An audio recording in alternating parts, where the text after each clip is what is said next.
Good morning. We want to spiritually ascend. We want to improve ourselves in every way. So your spirit is, it's your essence. So we've been talking about predestination. We've been talking about what it is that happens after you die, etc., right? We need to summarize. We need to talk about what is going on. Why are we talking about these things? First, Christianity. There is a very common understanding that you're supposed to be an evangelical Christian, or you're supposed to follow the commission, right?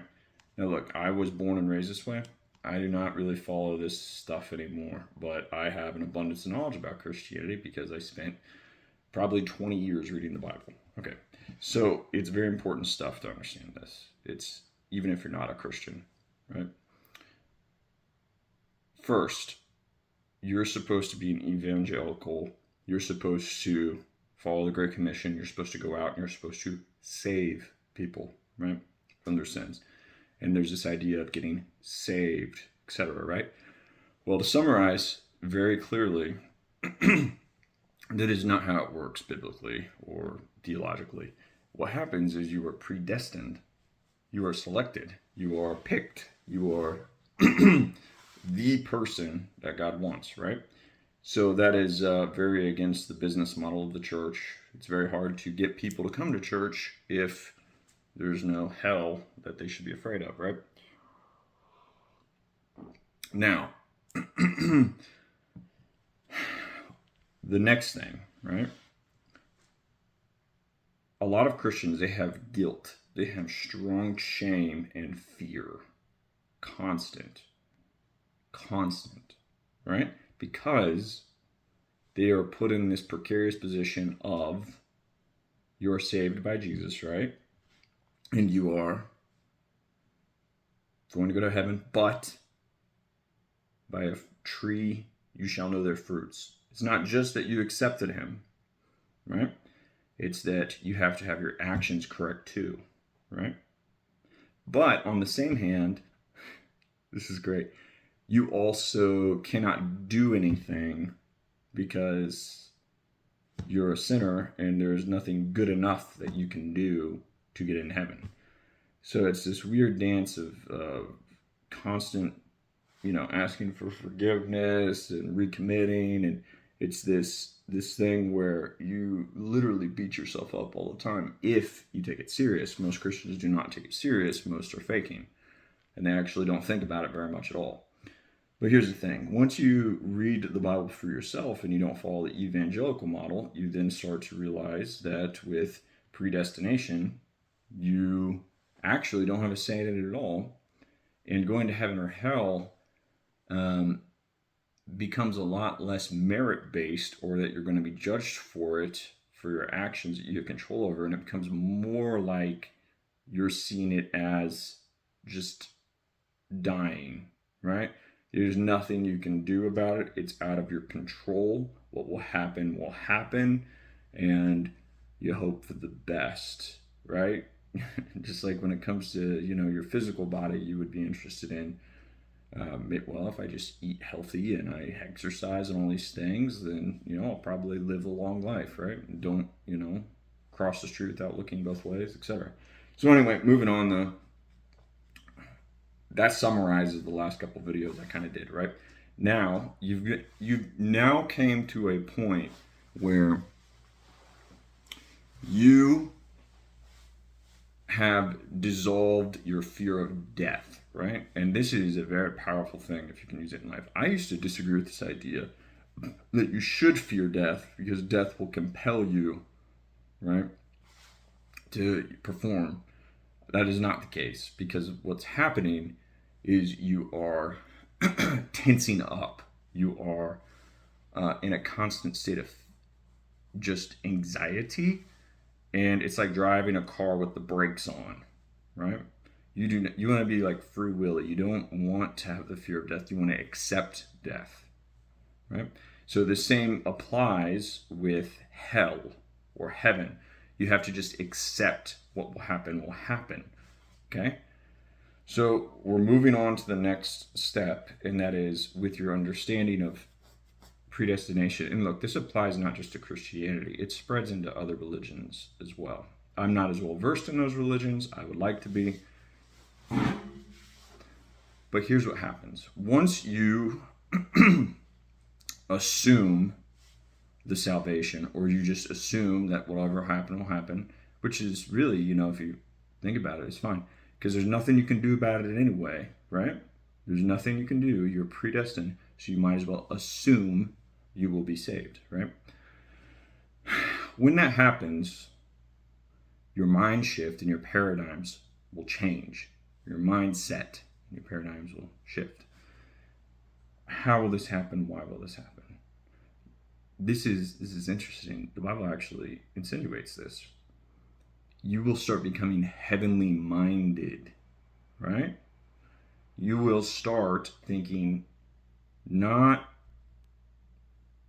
70 years, not, 80 years. You'll start thinking 10,000 years, a million years, existence, right? You'll start thinking of ascension. You'll start thinking of going on forever.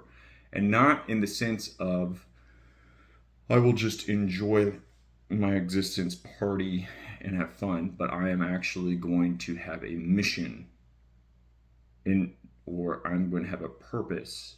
And not like a slaving mission, but you will have something that you will do. You will have a goal, right? Now, this is where we now have to slow down, right? We now have to start talking about what our mission is, right? And we did address that in the last video. We talked about what is God's mission, right? Because we're in alignment with God, with perfection, with the universe, right? So what is God's mission? God's mission is to understand himself. It is his purpose. It is to enjoy himself and to glorify himself, because he is the best thing that is. There is nothing better. So might as well pay attention to himself. And we are small little copies of him that are a little piece of his soul, right? Or a little piece of him spread out.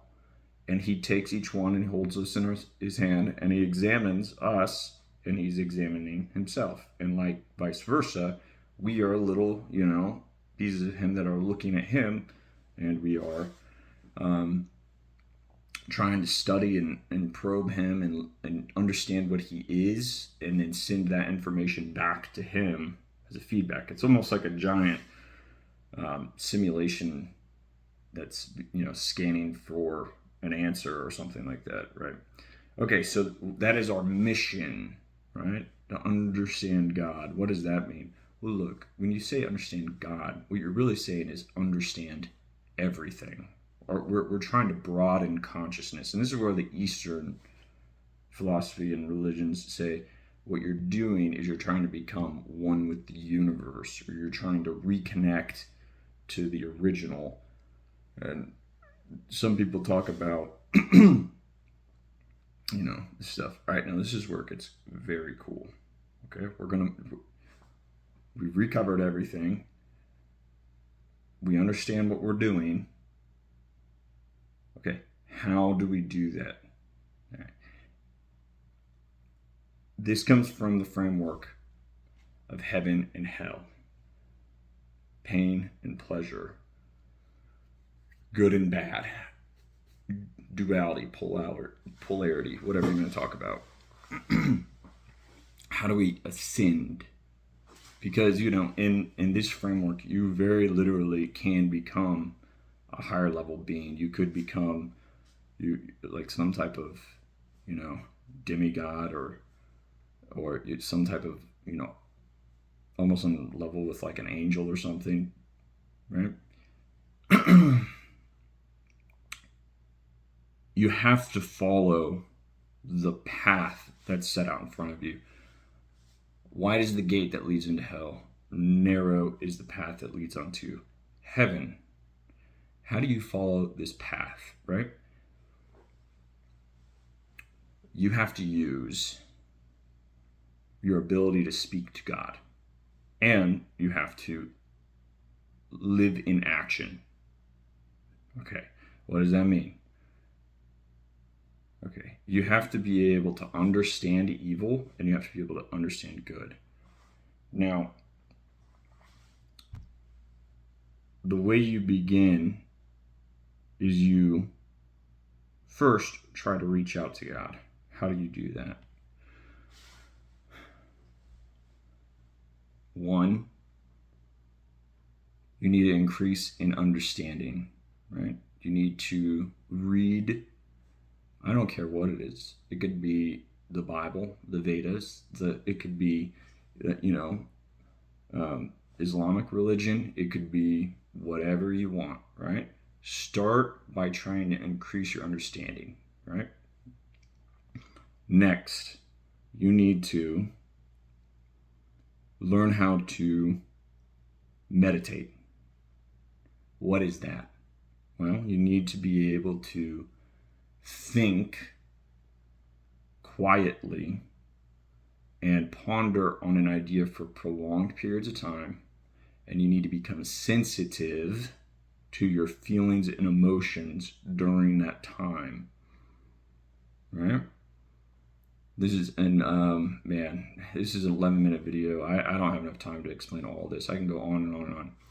And then also you need to understand, and that's the good side. Now you also need to understand the evil side. You need to know how to feel pain. You need to know how to be able to feel negativity and not succumb to it and not numb it. I'm not perfect at this. This is a tough one. I have my things that numb me, and I work on getting rid of them, right? But you need to be able to experience negativity because pain in and of itself is a tool. All right? It will teach you. Imagine if you felt no pain ever, right? There's people who have this condition. I don't know the name of what they have off the top of my head, but think of this. They can break a bone and not even know that they broke it and cause serious life injury, risking injuries.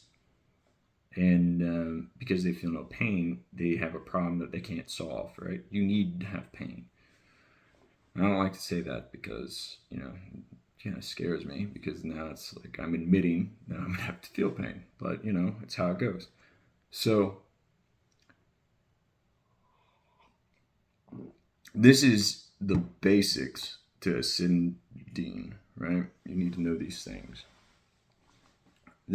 I could talk for about a couple more hours on this, explaining what I understand on how to do it.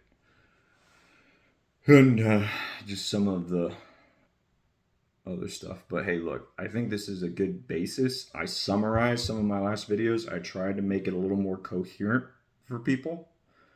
And if you have any other questions or ideas, please let me know. Thank you.